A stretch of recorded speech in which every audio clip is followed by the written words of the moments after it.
एक अरसा मेरी आंखों में रंजो मलाल हंस रहा था। मुझ पे अपना ही गरीबी हाल हंस रहा था।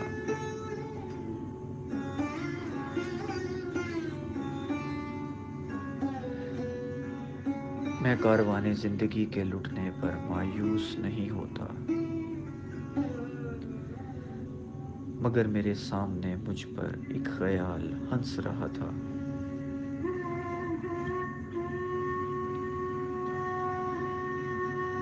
रो रही थी बड़े महल की आगोश में एक मासूम परी।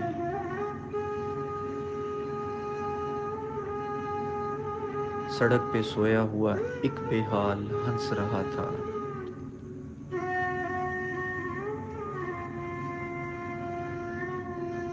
आबरू का अबर भी कितना अजीब होता है।